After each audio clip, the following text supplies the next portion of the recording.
Plus most important question लेके आए जो एनसीईआरटी बेस्ड है।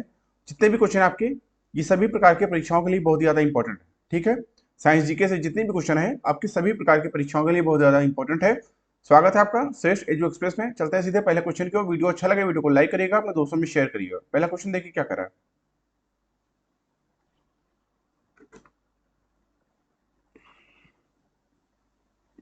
निम्नलिखित में से किस भौतिक राशि यानी फिजिकल क्वांटिटीज की एसआई इकाई वही है जो कार्य की है यानी वर्ग की। इस क्वेश्चन के लिए आपका डी ऑप्शन राइट होगा, ऊर्जा। ठीक है, तो जूल आपको बता दें अंतरराष्ट्रीय इकाई प्रणाली के अंतर्गत ऊर्जा या कार्य की एक व्युत्पन्न इकाई है।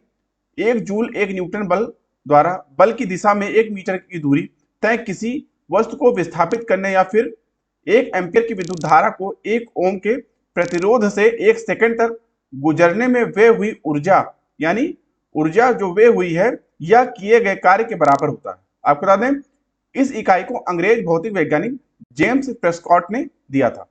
किसने? James Prescott. डी ऑप्शन आपका राइट। अगला क्वेश्चन, किसी पदार्थ के को उस पदार्थ की सतह से एक मुक्त इलेक्ट्रॉन को दूर करने के लिए लगने वाले आवश्यक काम की न्यूनतम राशि के रूप में परिभाषित किया जाता है। डी ऑप्शन आपका राइट होगा, कार्यफलन। तो किसी पदार्थ के कार्यफलन को उस पदार्थ की सतह से एक मुक्त इलेक्ट्रॉन को उत्सर्जित करने के लिए लगने वाले आवश्यक काम की न्यूनतम राशि के रूप में परिभाषित किया जाता है। ठीक है, इस हिसाब से डी ऑप्शन आपका इस क्वेश्चन का राइट होगा। अगला क्वेश्चन, निम्न में से कौन सा एक्शन एट ए डिस्टेंस बल है? बी ऑप्शन आपका राइट होगा, गुरुत्वाकर्षण बल। तो गुरुत्वाकर्षण को एक्शन एट ए डिस्टेंस बल भी कहते हैं। आपको बता दें गुरुत्वाकर्षण पदार्थों द्वारा एक दूसरे की ओर आकर्षित होने की प्रवृत्ति है। इसके बारे में पहली बार कोई गणितीय सूत्र आइजैक न्यूटन द्वारा दिया गया था। ठीक है, किसके द्वारा? आइजैक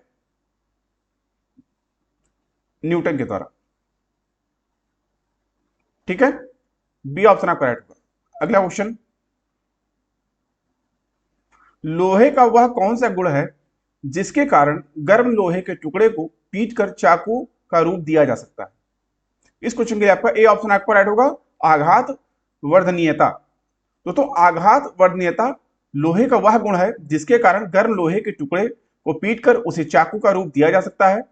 तन्यता के गुण के कारण लोहे के टुकड़े को खींचकर उसके लंबे तार बनाए जा सकते हैं। इस हिसाब से ए ऑप्शन आपका राइट होगा। अगला क्वेश्चन, ताप मापने के लिए किस युक्ति का प्रयोग किया जाता है? डी ऑप्शन आपका राइट होगा, थर्मामीटर।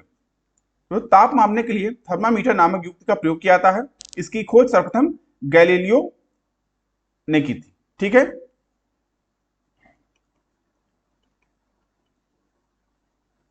ठीक है, डी ऑप्शन राइट होगा। अगला क्वेश्चन,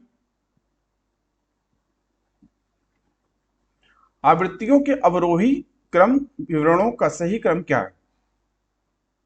सी ऑप्शन आपका राइट होगा, एक्स किरणें, अवरक्त, सूक्ष्म तरंगे, रेडियो तरंगे। ठीक है, सी ऑप्शन आपका राइट होगा। अगला क्वेश्चन, ऑस्ट्रियाई वैज्ञानिक क्रिश्चियन डॉपलर द्वारा डॉपलर प्रभाव की खोज किस वर्ष में की गई थी, जो एक पर्यवेक्षक के संदर्भ में एक गतिमान स्रोत द्वारा उत्पन्न किसी भी प्रकार की ध्वनि या प्रकाश तरंग की आवृत्ति में परिवर्तन का वर्णन करता है? ए ऑप्शन आपका राइट होगा, 1842 में, 1842 में। तो ध्वनि में आवृत्ति परिवर्तन के प्रभाव को सर्वप्रथम ऑस्ट्रियाई वैज्ञानिक क्रिश्चियन डॉपलर ने 1842 में प्रतिपादन इसका किया, जिसके कारण उन्हीं के नाम पर इसे डॉपलर प्रभाव कहते हैं। डॉपलर प्रभाव के अनुसार जब किसी ध्वनि स्रोत या श्रोता के बीच अपेक्षित आवृत्ति से अलग सुनाई देती है, इसे ही डॉपलर प्रभाव कहते हैं। आपको बता दें यदि कोई स्रोत श्रोता के निकट आ रहा होता है तो ध्वनि की आवृत्ति बढ़ जाती है, और यदि स्रोत श्रोता से दूर जाता है तो आवृत्ति कम हो जाती है। इस हिसाब से ए ऑप्शन आपका 1842 राइट हो जाएगा इस क्वेश्चन के लिए। अगला क्वेश्चन, विबग्योर के प्रकाश के किस रंग की तरंग दैर्घ्य न्यूनतम होती है? बी ऑप्शन आपका राइट होगा, बैगनी। तो विग्योर के प्रकाश के बैगनी रंग की तरंगदैर्घ्य न्यूनतम होती है, जबकि प्रकाश के लाल रंग की तरंगदैर्घ्य अधिकतम होती है। ठीक है। किसी माध्यम के पदार्थ का अपवर्तनांक आपतित प्रकाश की किरण के तरंगदैर्घ्य पर निर्भर करता है। आपको बता दें, प्रकाश के विभिन्न रंगों की तरंगदैर्घ्य भिन्न भिन्न भी होती है। ठीक है, बी ऑप्शन आपका राइट होगा, बैगनी। अगला क्वेश्चन, निम्नलिखित में से किसने पहली बार विद्युत क्षेत्र की अवधारणा प्रस्तुत की थी? बी ऑप्शन आपका राइट होगा, माइकल फैराडे ने। ठीक है। अगला क्वेश्चन, किस वैज्ञानिक ने सुझाव दिया कि चुंबक को भी धारावाही चालक पर समान और विपरीत बल लगाना चाहिए? बी ऑप्शन आपका राइट होगा, आंद्रे मैरी एम्पियर। तो आंद्रे मैरी एम्पियर ने सुझाव दिया कि चुंबक को भी धारावाही चालक पर समान और विपरीत बल लगाना चाहिए। विद्युत धारा का एसआई मात्रक एम्पियर का नामकरण इन्हीं के नाम पर किया गया। ठीक है, बी ऑप्शन आपका राइट होगा। अगला क्वेश्चन, पदार्थ की किस अवस्था में अणुओं की गतिज ऊर्जा उनके बीच आकर्षण बल से अधिक होती है, जिसके कारण वे एक दूसरे से दूर स्थित होते हैं और स्वतंत्र रूप से गतिमान रहते हैं? ए ऑप्शन आपका राइट होगा, गैस। तो पदार्थ की गैस अवस्था में अणुओं की गतिज ऊर्जा उनके बीच आकर्षण बल से अधिक होती है, जिसके कारण वे एक दूसरे से दूर स्थित होते हैं और स्वतंत्र रूप से गतिमान भी रहते हैं। ठीक है, ए ऑप्शन आपका राइट होगा। अगला क्वेश्चन, न्यूट्रॉन की खोज निम्नलिखित में से किसने की थी? ए ऑप्शन आपका राइट होगा, जे चैडविक। ठीक है, तो न्यूट्रॉन की खोज जे चैडविक ने की थी। आपको बता दें, न्यूट्रॉन की खोज जे चैडविक ने 1932 यानी 1932 में की थी। ठीक है, यह एक आवेश रहित मूलभूत कण है। आपको बता दें, न्यूट्रॉन नाभिक में प्रोटॉन के साथ पाए जाते हैं। ठीक है, ये ऑप्शन आपका राइट होगा, जे चैडविक। अगला क्वेश्चन, संख्या संगठन का निम्नलिखित में से कौन सा युग्म सही है? सी ऑप्शन आपका राइट होगा, पहला और दूसरा दोनों। ठीक है, अगला क्वेश्चन, 25 डिग्री सेंटीग्रेड के तापमान पर एक आदर्श गैस के लिए एसआई इकाई के प्रति अणु औसत गतिज ऊर्जा क्या होगी? इस क्वेश्चन के लिए आपका ए ऑप्शन राइट होगा, 6.17 इंटू 10 की पावर -21 जे। ठीक है, अगला question, Canada deuterium uranium reactor में, जो कि एक प्राकृतिक यूरेनियम ईंधन रिएक्टर है, मंदक यानी मॉडरेटर और शीतलक का कार्य किसके द्वारा किया जाता है? ए ऑप्शन आपका राइट होगा, भारी जल। ठीक है, अगला क्वेश्चन, आयनिक यौगिक MgCl2 का रासायनिक नाम क्या है? डी ऑप्शन आपका राइट होगा, मैग्नीशियम क्लोराइड। ठीक है, तो सीजियम फ्लोराइड जो है, इसको आप CFC कहते हैं, CSF। फिर आपका सोडियम आयोडाइड, ये आपका होता है NaL। फिर मैग्नीज क्लोराइड, ये आपका होता है MnCl2। MnCl2। ठीक है, डी ऑप्शन आपका इस क्वेश्चन का राइट होगा। अगला क्वेश्चन, लोहे में जंग लगने के लिए किस अवस्था का होना आवश्यक है? डी ऑप्शन आपका राइट होगा, O2 की उपस्थिति।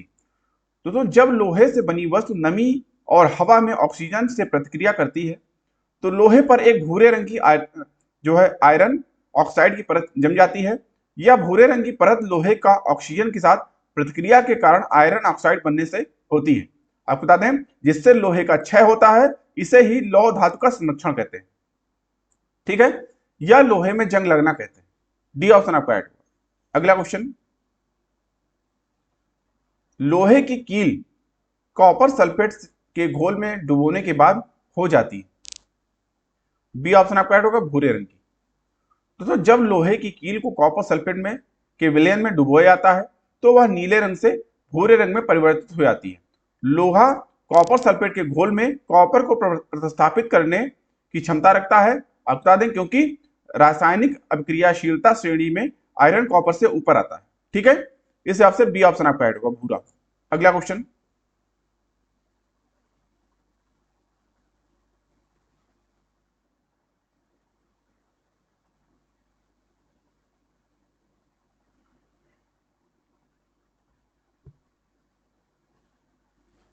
इस क्वेश्चन के लिए आपका बी ऑप्शन राइट होगा।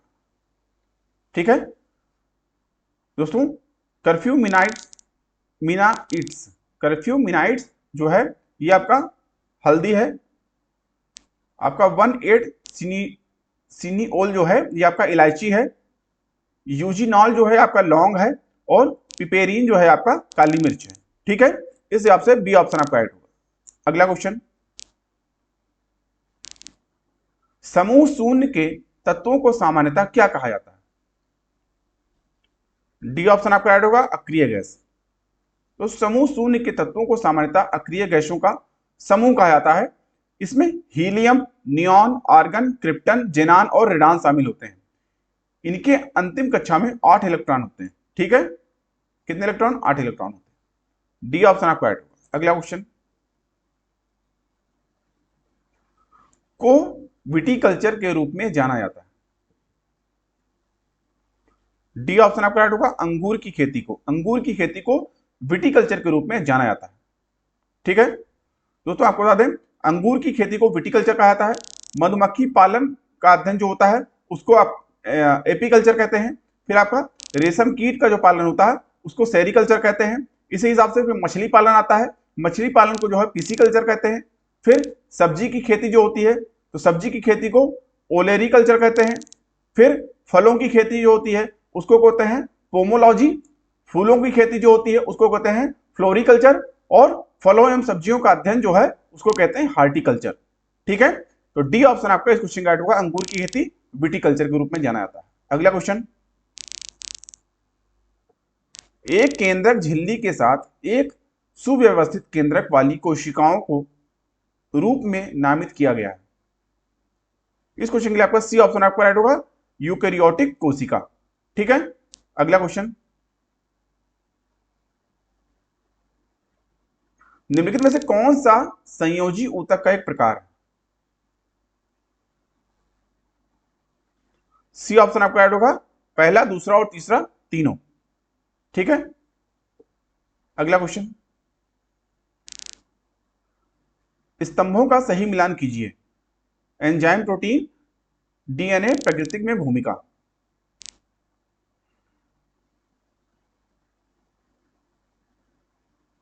ए ऑप्शन आपका राइट होगा। ठीक है,